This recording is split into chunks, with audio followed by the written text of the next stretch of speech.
America. My name is Osei-Frimpong, and I am not going to today tell you that every Zionist is a member of the Mossad. I will say that too many U.S. Zionists won't say no when the Mossad comes calling and ask for a favor. And functionally, that's the same thing. You're just a little reserve army of the Mossad. And I have a problem with that because I think there's something bizarre about Zionism that makes it increasingly seditious. That means you're inciting rebellion against your own government and treasonous. And I say this because it's not just a political belief that, Jewish people deserve Israel as a state. It's a practical disposition that says that not only do Jewish people deserve Israel as a state, you will use every public office and responsibility and meaningful relationship in order to secure Israel's ability to be a state, to become a hegemonic force that conforms all of your civic responsibilities, your political responsibilities, even your family and intimate responsibilities. It becomes that organizing principle that licenses all manners of nasty, nasty work. People will lie, cheat, and steal in order to defend Israel for no good reason. And the only problem becomes, they disagree on what constitutes a defense of Israel, but nobody has a problem. None of these Zionists, not enough of these Zionists have a problem with lying, cheating, and stealing if they decide that blank and blank constitutes a defense of Israel. So right now you have these, anti-Bibi Zionists who they believe in Zionism, but they don't believe in Bibi. And that's not better. That's not better. You would still lie, cheat, and steal. You just don't like the gaucheness with which Netanyahu does it. Netanyahu, for me, he's just a guy who's ripping off the Band-Aid. I have a problem with the soft Zionists and the hard Zionists. I think they're both trash, and just the willingness to lie. It goes beyond dual loyalty. The willingness to conform all U.S.-based public power and office in order to serve Israel is absurd. It's absurd, and it works out. It's a moral attitude that with a practical disposition, right? So it undermines all of your other ethical commitments and conforms them to the service of Israel. And like I said, if you're not willing to say no to the Mossad, you might as well be a part of the Mossad. And if you think that you're not willing, if you think part of your religion is not, or is saying yes to the Mossad, then it's seditious. It's seditious. You are a problem for the United States. You are a problem for the United States. And the amount of lying. These people would 100% send the smallpox blankets to the 2 million people in Gaza. These are those people. I have no question that the moral character of Zionists and the moral character of colonialists in America's history is the same. There is no improvement. If anybody has any questions about how we would do this, you just look at what's going on with how comfortable we are sending aid to Israel and giving them bombs and the means to perpetrate their genocide and the cover to perpetrate their genocide. So we have to understand that we're talking about a practical attitude that undermines and conforms all other American offices those Americans may have. And we need to actually think about how that became the case, where you offer someone citizenship based on their religion. And since religion is such a fundamental and immediate identity, it undermines. It's not that they're now dual citizenship. It's something deeper than that. They now work. America is just exists to serve Israel in their mind, and maybe not immediately in their mind, but when there's a pinch, it gets weird, right? So I get a little bit weird about the World Cup. When the U.S. plays Ghana, because my dad's from Ghana, and it gets a little bit weird, and I feel some sort of way. But that's I'm not conforming my American duties for the sake of a foreign nation. And the amount the degree to which U.S. citizens who are Zionists will lie, cheat, use whatever public power that they've earned in the United States, all to support Israel over United States interests, is really is shocking, and a little bit, it's a pathology. It's a pathology that's socially supported, because now the autonomy isn't there's no argument. It's not about the autonomy of reason or freedom, or there's no debating out of it. They will lie, cheat, and steal if they believe it supports Israel. And, this actually, there's a strain in American politics. You see this both in the Republican Party, but especially in the Democratic Party, about the kind of people the kind of resistance liberals who would decide to, stuff ballots if they thought that it would lead to a Trump loss. They would totally miscount ballots. I don't trust resistance liberals or Democrats in a room counting votes, because they aren't the most responsible people. They will lie, cheat, and steal for their side to win, because they think that they're doing something heroic and for the greater good. And they have no respect for process or the conditions of democratic self-governance. And their disrespect for them just looks different than other disrespect. But yeah, they would totally cheat and swing the votes to Hillary Clinton or Pete Buttigieg, even if J.D. Vance or Trump won the election. I would not trust them in a room alone with the ballots. There's that strain of Democrats, and I have a problem with that strain of Democrats, and just a political immaturity that brings that empowers that strain of Democrats. But the Zionists are the same thing, except with Israel. With Israel, they have no problem lying, cheating, or stealing, using any power they have in the United States. I think loyalty, this is the best argument I can give for loyalty oaths, because then you at least have some sort of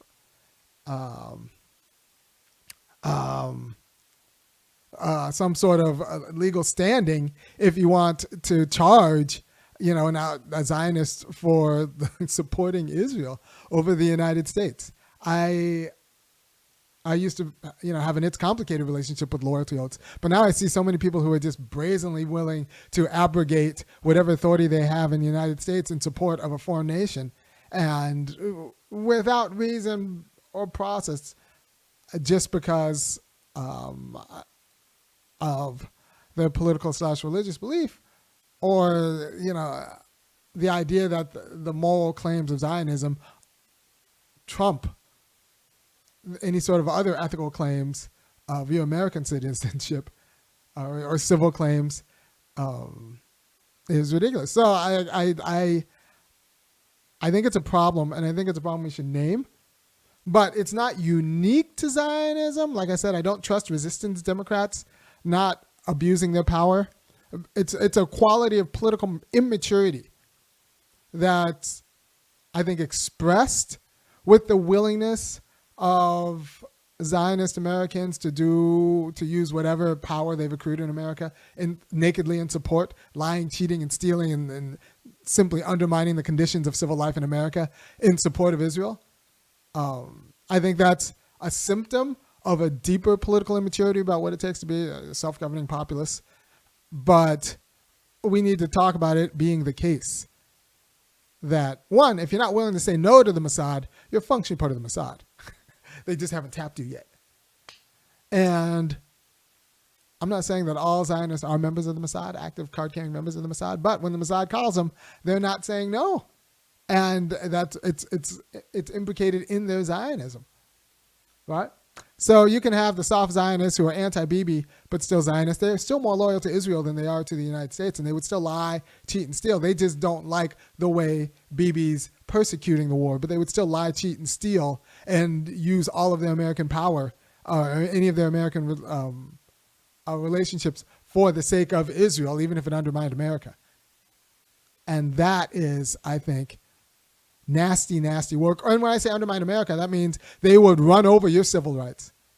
They would run over your civil rights. They would run over any fair housing, any fair employment.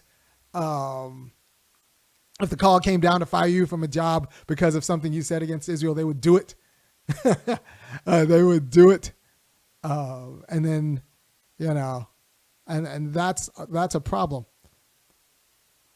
I think that's a problem. And this is complicated because I don't think, for example, AIPAC has bought off Americans the way it bought off American leaders. I don't think Israeli intelligence has generic blackmail material on Americans the way it has on the American elite political class. I don't think that's the case. So I think there's going to be a bigger schism between rank and file Americans and the elite who are captured by either AIPAC money or scared of being smeared by the ADL, or have some pictures in compromising positions held by Israeli intelligence. Like, those factors don't work on the American rank and file people who just look at their leaders and are a little bit disgusted and are tired of being lied to in the way that furthers this genocide. And and look, there are Christian Zionists who I think are becoming a smaller and smaller faction of the Republican Party. And then there are the liberal Zionists. Anyone who said, well, Pete Buttigieg seems like a good presidential candidate. That guy, that person is the problem with the Democratic Party. And they're probably Zionists too.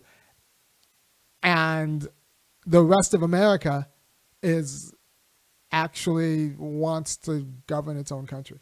Now, they might disagree about what that entails, but they don't like being a colony of Israel. By the way, if you appreciate what I'm saying, which I think you should go to www.funkyacademic.com, kick in $5, $15, or $50 a month, because if I am right, the Zionists will do everything in their power, regardless of my rights, to try to shut me down. And not just now, but for the rest of my life. And I need you, good people, to support the quality of wisdom that you get on this show. Because nobody else is going to say that what I'm saying. And I'm not just talking about dual loyalty or even a fifth column. Just the brazenness with which we have been acculturated into listening to Zionists lie to our faces about what they're doing and why, and pretend that they respect our rights more than they respect Israel's sovereignty.